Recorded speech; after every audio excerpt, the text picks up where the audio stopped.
नमस्ते, मैं हूँ गिरीश सिद्धराम शिंदे और आज के इस ITF फर्स्ट ईयर के क्विज के टॉपिक में आप सभी का स्वागत है। ये जो क्विज है, ये क्विज बेसिकली ITI के जो फर्स्ट ईयर के स्टूडेंट है इनके लिए इम्पोर्टेंट है। साथ ही भी जो कॉम्पिटिटिव एग्जाम देने वाले हैं, जो इसरो की एग्जाम देते हैं टेक्नीशियन लेवल की, या फिर रेलवेज में एग्जाम देते हैं, या फिर मेट्रो रेल की एग्जाम देते हैं, उनके लिए काफ़ी इंपॉर्टेंट हो सकती है। या फिर बाकी जो गवर्नमेंट सर्विसेज है उसके लिए जो टेक्नीशियन लेवल की जो एग्जाम्स के लिए अपेयर करेंगे, तो वहाँ पे इस टाइप के क्वेश्चन जो है वो पूछे जाते हैं। साथ ही में जो ओवरऑल नॉलेज को इंक्रीज करना चाहते हैं, जैसे कि मैंने पहले भी बताया कि air conditioning field is not related to HVAC only. उसमें फिटिंग होता है, उसमें शीट मेटल होता है, उसमें इलेक्ट्रॉनिक्स होता है, इसमें इलेक्ट्रिकल होता है, उसमें कारपेंट्री होता है, तो बहुत सारे उसमें सिविल का भी थोड़ा बहुत होता है, उसमें ड्राइंग्स होती है, उसमें थोड़ा बहुत मैथ्स होता है। तो आपको ओवरऑल जो है इसमें जब आप बिल्डअप करोगे, ओवरऑल नॉलेज जब बिल्डअप करोगे, तो डेफिनेटली आपको इस क्षेत्र में सक्सेस मिल सकती है। तो यहाँ पे जो फर्स्ट ईयर के जो टॉपिक्स होते हैं उसमें सारे चीज़ों का मेल होता है, मतलब इसमें थोड़े क्वेश्चन फिटिंग से रिलेटेड होते हैं, थोड़े इलेक्ट्रिसिटी, थोड़े इलेक्ट्रॉनिक्स। तो आप इस क्वेश्चन को जो नहीं भी एग्जाम दे रहे लेकिन आप टेक्नीशियन हो नॉर्मली, लेकिन आप इसके ऊपर ध्यान देते हो और इसको समझने की अगर कोशिश करते हो, तो आपको ओवरऑल नॉलेज इंक्रीज होगा। और ये जो ओवरऑल नॉलेज है, जब आप इंटरव्यूज के लिए जाते हो तो आप जब आपको सवाल पूछे जाएंगे तो आपको ओवरऑल सब चीज़ों के बारे में पता होता है, तो डेफिनेटली आपका रिजल्ट जो होगा वहाँ पे बेटर होगा। फर्स्ट क्वेश्चन है, which tool is use for bending long sheet metal. Long sheet metal मतलब बड़ा लंबा पतरा है और उसको अगर बेंड करना है तो कौन सा टूल यूज करोगे। तो इसमें 4 ऑप्शन दिए, एक फोल्डिंग बार है, बेंच वाइज है, हैंड वाइज है, शेयर है। ओके, तो बेंच वाइज की अगर बात करें तो बेंच वाइज छोटा सा होता है, जो फीटर्स नॉर्मली या कोई भी होगा वो जॉब को होल्ड करने के लिए यूज करते हैं, बेंच के ऊपर लगा होता है और जॉब को पकड़ने के लिए बेंच वाइज यूज होता है। हैंड वाइज बेंच वाइज का छोटा भैया हो गया, जो की मेकर्स जो होते हैं वो ज्यादा करके इसको यूज करते हैं। चाबी बनाने वाले उनके हाथ में होता है वो छोटा सा वाइज, वो चाबी उसमें पकड़ते हैं और बाद में उसके ऊपर फाइलिंग करते हैं। शेयर एक टाइप की मशीन हो गई जो पतरा काटने में काम में आती है। तो बचा क्या, फोल्डिंग बार। हम लोग को बेंड करना है तो फोल्डिंग बार जो होते हैं, फोल्डिंग बार में पतरा रखकर पतरे को बेंड किया जाता है। तो इसमें करेक्ट ऑप्शन जो हमारा होगा that is folding bar. Next question है, what is the angle of tip of centre punch. 3 प्रकार के पंच होते हैं, एक प्रिक पंच होता है, एक डॉट पंच होता है, एक सेंटर पंच होता है। ओके, नॉर्मली जो सेंटर पंच है वो ड्रिलिंग के पहले पंच किया जाता है। जैसे मुझे ड्रिलिंग करनी है किसी मेटल के ऊपर, तो ड्रिल का जो टिप होता है वो स्लिप हो सकता है, और इसके लिए एक बड़ा पंच होता है जो वहां पे जाके एक मार्किंग करता है और ड्रिल को वहां पे सपोर्ट मिल जाता है। तो ड्रिल का टिप जो है ना उस होल में जाके बैठ जाता है, तो आपका ड्रिल का जो पॉइंट है वो शिफ्ट नहीं होता और जहाँ पे मार्किंग की है वहां पे परफेक्टली ड्रिलिंग होती है। अदरवाइज जो जॉब खराब हो सकता है। इसके लिए डेफिनेटली आपको कभी भी ये करना होता है, ड्रिलिंग करना होता है, तो उसको पहले सेंटर पंच उसके ऊपर उसे पंचिंग करते हैं।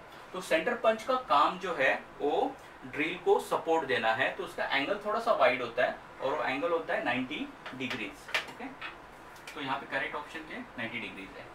नेक्स्ट क्वेश्चन है, which file is use for filing on woods. लकड़ी के ऊपर फाइलिंग करना है तो कौन सी फाइल यूज करते हैं। तो यहाँ पे डबल कट फाइल दी है, सिंगल कट फाइल दी है, रास्प कट फाइल दी है और स्मूथ फाइल दी है। तो स्पेशली लकड़ी के ऊपर बाकी कोई फाइल काम नहीं करती। ये रास्प कट फाइल जो है वो लकड़ी के ऊपर यूज करते हैं, क्योंकि बाकी फाइल जो है ना वो इतनी बेटर तरीके से लकड़ी का मटेरियल बाहर नहीं निकाल सकती, लकड़ी के ऊपर फिनिशिंग नहीं ला सकती। तो रास्प कट फाइल थोड़ी सी डिफरेंट होती है। इसके अगर कट की बात करें तो इस टाइप से ट्रायंगुलर कट होते हैं उसमें। ओके, और ऐसे ट्रायंगुलर कट्स होते हैं, और जब लकड़ी के ऊपर ट्रायंगुलर कट्स घसे जाते हैं तो लकड़ी का मटेरियल जो ज्यादा क्वांटिटी में निकालना पॉसिबल होता है। बाकी फाइल्स जो है इतने इफेक्टिव लकड़ी के ऊपर काम नहीं करती। तो स्पेशली जब भी वुड के ऊपर फाइल, वुड और फाइल वर्ड देखोगे तो वहां पे रास्प कट ऑप्शन होगा ही होगा, और वही फाइल हम लोग लकड़ी के ऊपर यूज करते हैं। फोर्थ क्वेश्चन है, which operation is in progress. कौन सा ऑपरेशन यहाँ पे चल रहा है। ओके, तो ऑप्शन क्या दिए, रिमिंग। रिमिंग क्या होता है, ड्रिलिंग करने के बाद में ना थोड़ा सा कट्स अंदर होते हैं, तो उसको फिनिशिंग करने के लिए रिमिंग ऑपरेशन होता है। मार्किंग ऑपरेशन जैसे मैंने बताया कि ड्रिल करने से पहले मार्किंग ऑपरेशन होती है, और वो मार्किंग हम लोग करते हैं सेंटर पंच से। टैपिंग, ओके, टैपिंग मतलब थ्रेडिंग करना, जो मेटल है उसके अंदर इंटरनल थ्रेडिंग को हम टैपिंग कहते हैं। तो यहाँ पे आप देखोगे तो ये टैप है, इसको टैप रेंच कहते हैं, ये टैप है और ये जॉब है। ओके, ड्रिलिंग ऑलरेडी हो चुकी है और इंटरनल थ्रेडिंग करने का काम टैप से होता है। यहाँ तो करेक्ट ऑप्शन क्या होगा, टैपिंग। और ड्रिलिंग ऑपरेशन क्या होता है, छेद करने के लिए, जॉब के ऊपर होल क्रिएट करने के लिए ड्रिल होता है। तो यहाँ पे जो ऑपरेशन चल रहा है इस ऑपरेशन को हम क्या कहेंगे, टैपिंग ऑपरेशन। फिफ्थ क्वेश्चन है, which tool is used for tightening और size bolts and nuts. Normally क्या होता है, जो टेक्नीशियन स्पैनर सेट लेके हम अपने साथ में घूमते हैं वो मतलब कैसे होते हैं, इवन साइज के होते हैं। इवन साइज मतलब 8 का 10 का स्पैनर होगा, 12 का 14 का स्पैनर होगा, 16 का 18 का होगा। तो उसमें ना कई बार नहीं होते स्पैनर, सभी साइज के अवेलेबल है मार्केट में, नहीं मिलते ऐसा नहीं है। लेकिन जो टेक्नीशियन कैरी करते हैं अपने साथ में वो ज़्यादा करके ऐसे स्पैनर लेके घूमते हैं। और फिर कभी कोई नट बोल्ट आ गया जिसकी साइज 15 है, 17 है, 19 है, 21 है, ओके, तो उस साइज का स्पैनर उनके पास में नहीं होता। जैसे कि 21 का अगर नट बोल्ट है तो उनके पास जो स्पैनर होगा शायद 22-24 का होगा, 18-20 का होगा, ओके। तो 21 का स्पैनर उनके पास में अवेलेबल नहीं है, तो ऐसे वक्त में टेक्नीशियन अपने साथ में एक एडजस्टेबल स्पैनर रखते हैं जिसको हम एडजस्ट कर सकते हैं। उसमें एक स्क्रू होता है, उस स्क्रू को एडजस्ट करके हम किसी भी साइज का स्पैनर नट बोल्ट जो होता है उसको खोल सकते हैं। तो उन्होंने दिया कि which tool is use for tightening और size nut and bolt, tightening करना है या लूजिंग करना है, जो भी करना है। तो सॉकेट सेट दिया ऑप्शन, और नोज प्लायर दिया है, रिंग स्पैनर दिया है, एडजस्टेबल स्पैनर दिया है। तो अगर ऑड साइज के है या फिर आपके पास में लिमिटेड स्पैनर है और किसी भी साइज का अगर आपके पास में नट बोल्ट आता है तो उसको अगर आपको ओपन करना है तो आप, या उसको टाइट करना है, तो बेटर ऑप्शन क्या होगा, एडजस्टेबल स्पैनर। तो एडजस्टेबल स्पैनर से ही किया जा सकता है। सॉकेट स्पैनर वगैरह, नोज प्लायर या रिंग स्पैनर यहाँ पे करेक्ट ऑप्शन नहीं है। 6 क्वेश्चन है, which medium is used to extinguish class A fire. अभी फायर के ना अलग अलग क्लासेस होते हैं, ABCD ऐसे अलग अलग क्लासेस होते हैं। तो सबसे बेसिक फायर जो है वो ए क्लास की फायर होती है, मतलब जो फायर पेपर के जलने से या फिर लकड़ी के जलने से या फिर कपड़े के जलने से लगती है, उस फायर को हम कहते हैं क्लास ए फायर, ओके। इसके अलावा भी फायर हो सकती है, जैसे पेट्रोल से लग सकती है, तेल से लग सकती है, ओके, और केमिकल से भी आग लग सकती है, इलेक्ट्रिसिटी से भी आग लग सकती है। तो अलग अलग प्रकार से आग लगती है, तो उसके हिसाब से अलग अलग उसका क्या किया है, क्लास किया है। तो सबसे बेसिक क्लास क्या है, ए क्लास, जो पेपर, वुड और कपड़े से आग लगती है। तो उसको बुझाने के लिए क्या यूज करोगे, ऐसा उन्होंने सवाल पूछा है। तो लकड़ी की आग या पेपर की आग या कपड़े की आग आसानी से बुझ सकती है, तो उसके लिए CO2 फोम या ड्राई पाउडर यूज करने की जरूरत नहीं है। आप नॉर्मल वाटर भी यूज करोगे तो वाटर से भी इस आग को बुझाया जा सकता है। तो अगर ऐसे सवाल आ जाए ए क्लास की फायर को कैसे बुझाया जाता है, तो पानी से उसको बुझाया जा सकता है। 7th क्वेश्चन है, which material is used to clean oil and grease on the floor. Floor मतलब जमीन के ऊपर तेल या ग्रीस अगर गिर गया तो उसको क्लीन करने के लिए आप क्या यूज करोगे। तो कॉटन बेस दिया है, सॉडस्ट दिया है, वाटर दिया है, एयर दिया है। तो जो ऑयल और ग्रीस है ना, उसको बेटर तरीके से सॉडस्ट जो होता है वो सॉडस्ट एब्जॉर्ब कर सकता है। इसके लिए हमेशा फ्लोर पे जब भी तेल गिर जाए तो हम लोग उसके ऊपर लकड़ी का भूसा डाल देते हैं, और लकड़ी का भूसा तेल को एब्जॉर्ब कर लेता है, सोख लेता है, और बाद में जाके उस लकड़ी के भूसे को निकाल देते हैं। लेकिन कुछ देर तक रखते हैं ताकि वो तेल जो उसको सोख सके। तो ऑप्शन क्या है यहाँ पे, सॉडस्ट।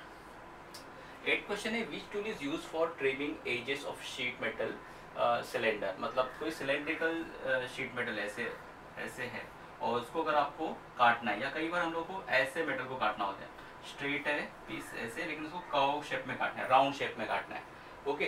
तो जब भी आपको कर्व में काटना है तो उसके लिए एक अलग से स्निप आती है। स्निप मतलब कैंची जैसा होता है जो पतला काटने के लिए यूज करते हैं।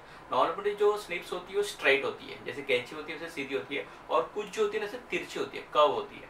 तो कर्व शीट से कर्व काटना बहुत आसान है, मतलब ऐसे सर्कुलर सर्फेसेस को कट करना बहुत आसान है। तो सिलेंड्रिकल जो भी शीट मेटल्स है या फिर सर्कुलर शीट मेटल्स है, उसको काटने के लिए हम लोग जो है बेंड स्निप यूज करते हैं, वो ऐसी बेंड होती है, ओके। कर्व स्निप भी कहते हैं, बेंड स्निप भी कहते हैं। तो ऑप्शन दोनों भी हो सकते हैं। बाकी स्ट्रेट स्निप से तो ऐसा काटने में काट तो सकते हैं, लेकिन इतना अच्छा कटिंग नहीं आएगा। ट्यूब कटर तो ट्यूब काटने के लिए यूज करते हैं, सीजर नॉर्मली पेपर वगैरह कट करने के लिए हम लोग यूज करते हैं। तो बेंड स्निप्स, शीट मेटल में जो कैंची होती है उसी को स्निप कहते हैं, तो बेंड स्निप इसका ऑप्शन होगा। 9th क्वेश्चन है, what is the least count of vernier caliper. Vernier caliper से मिनिमम लिस्ट काउंट मतलब कम से कम कितना मेजरमेंट हम लोग ले सकते हैं। तो 0.02 is the list, mm millimetre में होता है, 0.02 मिलीमीटर। तो वर्नियर कैलिपर का लिस्ट काउंट क्या है, 0.02 मिलीमीटर। देन 10th क्वेश्चन है, what is smothering in fire extinguisher. Smothering मतलब गला घोटना, हिंदी में क्या बोलेंगे इसको, गला घोटना। तो यहाँ पे आग का गला हम लोग को घोटना है, उसके लिए क्या यूज करेंगे, सीटी से एक केमिकल है, उससे आग शायद बढ़ सकती है, कंफर्म नहीं पता, लेकिन केमिकल है तो उसको यूज नहीं करते, कभी भी नहीं यूज करते आग के ऊपर डालने के लिए। Flashing with dry powder, okay. Flashing with dry powder option दिया, लेकिन इसके आगे भी देखेंगे। Use of water to lower the temperature, पानी डालते हैं जिससे कि टेम्परेचर कम हो जाता है आग का और आग बुझ जाती है। And cutting off oxygen supply to the fire, आप किसी भी तरीके से ऑक्सीजन का सप्लाई अगर बंद कर दोगे तो आग का गला घुट जाएगा, मतलब आग वहां पे बंद हो जाएगी। तो इसमें करेक्ट ऑप्शन क्या है, cutting off oxygen supply to the fire. तो स्मूदरिंग में क्या करते हैं, फिर तरीका कुछ भी हो, फिर ड्राई पाउडर डालने से या किसी भी तरीके से, लेकिन इसमें जो ज़्यादा प्रॉपर आंसर है, ज़्यादा अप्रोप्रिएट आंसर है, इसमें कंफ्यूजन हो सकता है, हम लोग शायद ड्राई पाउडर के ऊपर डायरेक्ट क्लिक कर सकते हैं, लेकिन ज़्यादा प्रॉपर आंसर क्या है, cutting off oxygen supply to the fire. Fire का और ऑक्सीजन का अगर कॉन्टैक्ट हम लोग बंद कर देंगे तो जो है आग वहाँ पे स्मूदर हो जाएगी और बुझ जाएगी। Thank you for watching this video. अगर आपको वीडियो अच्छा लगा तो वीडियो को लाइक और शेयर कीजिए, और ऐसे और वीडियो देखने के लिए मेरे चैनल को सब्सक्राइब कीजिए। हम जल्द मिलेंगे और एक वीडियो के साथ में, तब तक के लिए गुड बाय।